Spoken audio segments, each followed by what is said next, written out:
प्राप्त हो सके। जैसे इस समय चलते हैं ना, एक तो सरकारी मास्टर होता है और एक अतिथि होता है ना भैया। अतिथि कितनी मेहनत करता है, और जो सरकारी वाला होता है 70-80 हजार रुपए मिलते हैं महाराज, जो केवल दर्शन देने जाता है स्कूल और आ जाता है। और अतिथि बेचारा सुबह से लेकर के रात और आकर के कॉपी और रात दिन एक कर देता है। कितने मिलते? 4, 5, 10 हजार इतने मिलते होंगे, ज्यादा से ज्यादा, हमें तो पता नहीं, इससे ज्यादा नहीं मिलते होंगे। लेकिन यदि हमने गुरु दीक्षा ले ली तो हमें पूर्ण फल प्राप्त होगा, और नहीं ली तो महाराज फल तो प्राप्त होगा क्योंकि हम धर्म कर रहे हैं, लेकिन हमें पूर्ण फल प्राप्त नहीं होता है। इसलिए जीवन में गुरु अवश्य बनाए, गुरु दीक्षा अवश्य ले। जब हमारे यहाँ से कोई तीर्थ यात्रा पे जाता है तो सबसे पहले क्या पूछते बड़े बुजुर्ग, भैया गुरु दीक्षा लिए कि नहीं? यदि हम कन्यादान करते हैं तो सबसे पहले क्या पूछते पंडित जी, गुरु दीक्षा लिए कि नहीं, तभी अधिकार है महाराज। और जब हम कथा के यजमान बनते हैं तब पूछा जाता है, महाराज अधिकारी नहीं है जो गुरु दीक्षा लेकर के नहीं रखा है कथा सुनने का।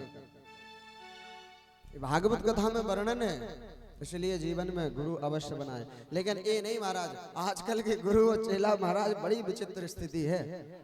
गुरु चाहते हैं कि लंबी से लंबी लिस्ट हो, होड़ मची है महाराज, होड़। एक गुरु के हैं 5000 तो दूसरे के हैं 10,000। और चेला भी चाहता है कि ऐसे गुरु मिले हमें महाराज को, फॉर्च्यूनर से तो नीचे पैर ही न रखे, BMW से चले। गुरु बनाओ जानकर और पानी पियो, ऐसे गुरु से गुरु दीक्षा ले। मन भले हमारा किसी में हृदय में बस गया है, माने गुरु के रूप में, लेकिन गुरु दीक्षा उसी से ले जो हमारे जीवन का उद्धार कर सके। ये नहीं कि महाराज वो खुद अपना तो उद्धार कर नहीं पा रहा है, हमारा क्या उद्धार करेगा। इसलिए गुरु बहुत जान सोच समझ करके गुरु बनाए महाराज, क्योंकि गुरु के ही हाथ में तुम्हारी नैया रहती है। और जो गुरु होते ना, जैसे प्रेमानंद जी महाराज, अब कोई कह दे कि महाराज हमें दीक्षा दे दो, दे देंगे हैं?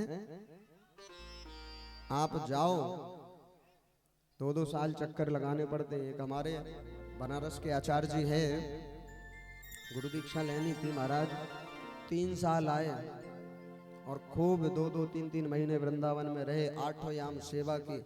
जब एकदम परीक्षा में पूर्ण पास हो गए 3 साल में, तब जाकर के दीक्षा दी, तब जाकर के। क्योंकि गुरु भी तो चाहता है ना कि ऐसे नहीं महाराज कि हमने लिस्ट बना ली, और क्योंकि आप जो पाप कर्म करेंगे वो कौन भोगेगा, गुरु को ही भोगना पड़ता है महाराज। इसलिए जान करके गुरु बनाए कि जो हमारे जीवन का उद्धार कर सके, नियम पालन करे।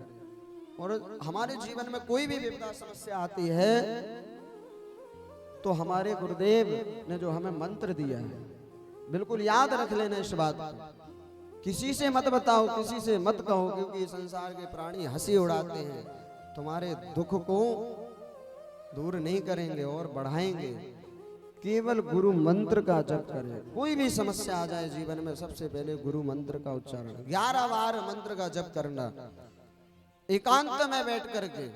तुरंत कहीं ना कहीं से कोई ना कोई उपाय आएगा आपके पास, यह है प्रभावशाली। लेकिन ये नहीं महाराज कि गुरु मंत्र गोपनीयम गोपनीयम गोपनीयम प्रयत्नतः, गुप्त हो तभी तो वो प्रभावशाली है। ये नहीं कि आज मन किया तो महाराज 10 माला जप ली और 2 साल तक गुरु मंत्र ही भूल गए, याद ही नहीं। नियम से जप, भाव से जप।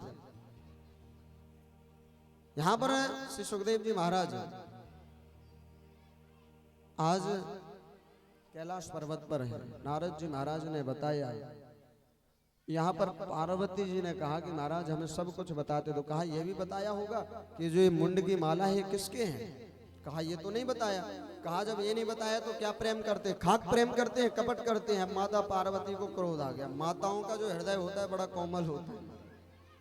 यदि कोई बाबा आ जाता है ना और वो हाथ देखता है, हस्तरेखा देखता है, और यदि वो पास हो गया तो महाराज इतना दान कर देती हैं कि पति देव को तो बाद में पता चलता खजाना खाली हो जाता है।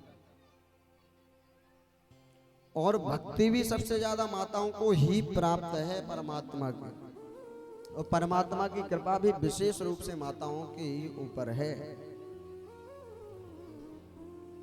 क्योंकि भक्ति माताएं ही करती हैं। कहीं भी कथा में देख लें, कथाओं में ज्यादा संख्या किसकी रहती है? माताओं की। कहीं पर भी कोई भी धार्मिक कार्य हो, सबसे पहले हमारी माताओं का सहयोग होता है। आज यहाँ पर नारद जी चल दिए इतना कह करके, माता पार्वती रुष्ट हो गई, कोप भवन में गई, भोले बाबा ने मनाया। केवल इस कथा को हम संक्षिप्त श्रवण करेंगे, क्योंकि हमारे मध्य में झांकी आने वाली, हम सभी झांकी के दर्शन करेंगे, तांडव नृत्य के दर्शन करेंगे, और कल जो कथा का समय निर्धारित किया गया उस समय पे हम यहाँ पर उपस्थित होंगे। हमारे मध्य में झांकी आ रही है। देखो ब्रजवासी भैया, आप सभी को झांकी के दर्शन कराने के लिए आए हैं, लेकिन वह झांकी के दर्शन आप सभी बैठ करके ही करेंगे। एक बार जोरदार जयकारा लगाएंगे, बोले भवानी शंकर भगवान की जय हो।